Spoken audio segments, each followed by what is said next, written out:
បាទសួស្តីទាំងអស់គ្នាខ្ញុំឈ្មោះគុណណាន់ជា Training Manager នៅក្រុមហ៊ុន GFG Investment នេះគឺជាវីដេអូនៃមេរៀនដែលខ្ញុំនឹងធ្វើការបង្រៀនទាក់ទងទៅនឹងពីរបៀបនៅក្នុងការជួញដូរទៅលើវិស័យទីផ្សារឧបករណ៍នេសាទឬក៏យើងនិយាយឲ្យសាមញ្ញគេហៅថាទីផ្សារ Forex ហើយក៏រួមផ្សំនឹងព័ត៌មានទូទៅផ្សេងៗផងដែរទាក់ទងទៅនឹងអំពីក្រុមហ៊ុនជាពិសេសគឺទាក់ទងទៅនឹង Company Profile តែម្ដងអូខេអញ្ចឹងយើងចូលទៅក្នុងចំណុច content នៃមេរៀនរបស់យើងតែម្ដងចឹងនៅក្នុងវីដេអូនេះខ្ញុំមាន content ជាមេរៀនមួយចំនួនបាទដែលនៅក្នុងនោះអូខេទី1យើងនិយាយអំពី company profile អញ្ចឹងខ្ញុំនឹងធ្វើការណែនាំឲ្យបានស្គាល់កាន់តែច្បាស់អំពីប្រវត្តិក៏ដូចជា background របស់ក្រុមហ៊ុន GFG Investment បាទហើយទី2គឺតកតងនឹងយើងនឹងនិយាយអំពីអ្វីដែលក្រុមហ៊ុនកំពុងតែធ្វើតកតងទីផ្សារForex ដែលយើងហៅថា Forex market អញ្ចឹងនៅក្នុងនេះខ្ញុំនឹងធ្វើការបញ្យល់អំពីថាតើទីផ្សារ Forex គឺជាអ្វីពីព្រោះចំណុចនេះគឺសំខាន់ដោយសារតែជាអ្វីដែលក្រុមហ៊ុនកំពុងតែធ្វើនិង provide ទៅឲ្យអតិថិជនផងដែរជាប្រភេទសេវាកម្ម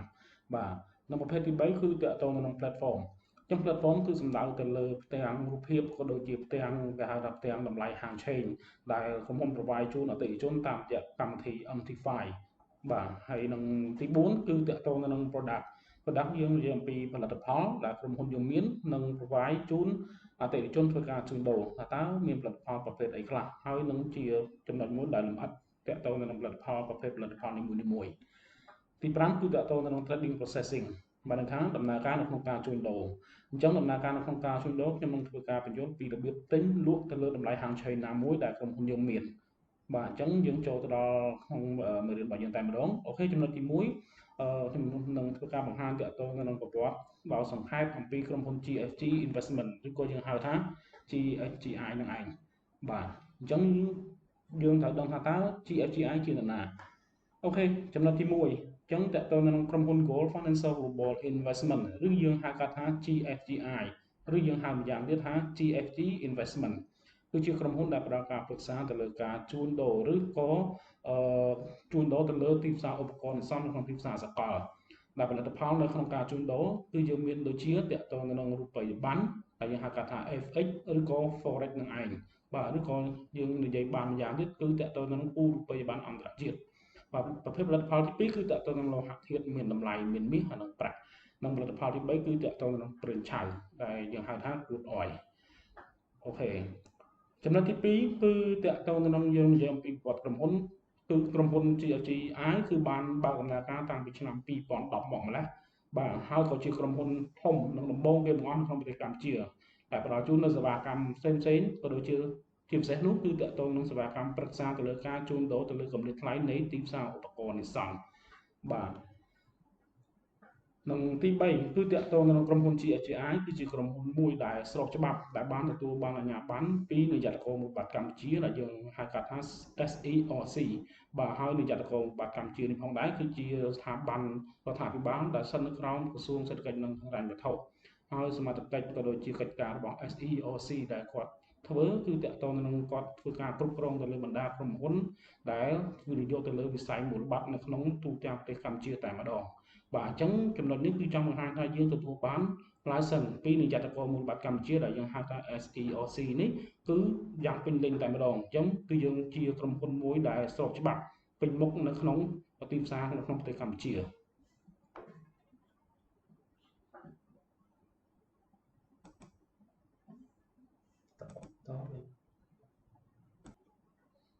បាទហ្នឹង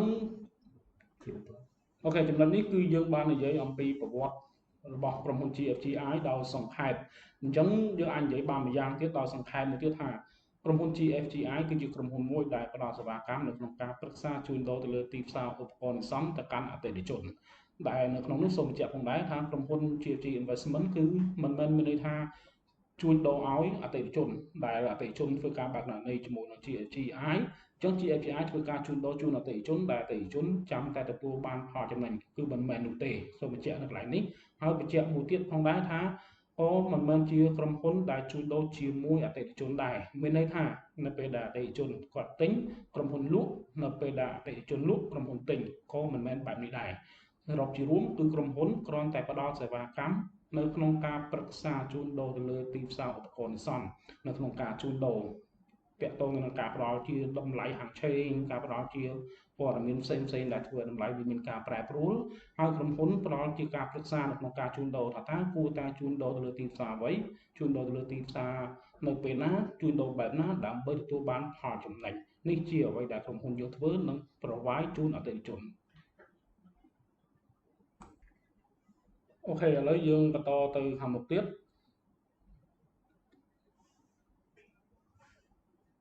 បាទនេះគឺជា license ដែលក្រុមហ៊ុនទទួលបានពីនាយកដ្ឋានមូលបត្រកម្ពុជាបាទអញ្ចឹងតើតើនឹង license នេះគឺយើងមានពីរប្រភេទដែលជាទូទៅនៅក្នុងទីផ្សារយើងមានពីរប្រភេទដែលទី1គឺតើតើនឹងគេហៅថា license CCP និងទី2ជា license DB អញ្ចឹងពាក្យពេញរបស់ license CCP គឺពាក្យមកពីពាក្យ clearing counterparty ហើយតើតើទៅនឹងពាក្យពេញរបស់ DB គឺមកពីពាក្យ derivative broker អញ្ចឹង license ទាំងពីរនេះគឺជា license យ៉ាងពេញលេញតែម្ដងនៅក្នុងនាមជាអ្នកផ្ដល់ប្រឹក្សាយោបល់នៅក្នុងការប្រឹក្សាជូនអតិថិជននៅក្នុងការជួញដូរបានន័យថាយើងមានជា DB ផ្ទាល់ខ្លួនហើយក៏ជា CCP ខ្លួនឯងអញ្ចឹងនៅក្នុងចំណុចនេះគឺបញ្ជាក់បានយ៉ាងច្បាស់ថាក្រុមហ៊ុនគឺជាក្រុមហ៊ុនមួយដែលស្របច្បាប់ដែលទទួលបាន license យ៉ាងពេញលេញយ៉ាងគ្រប់តម្រូវ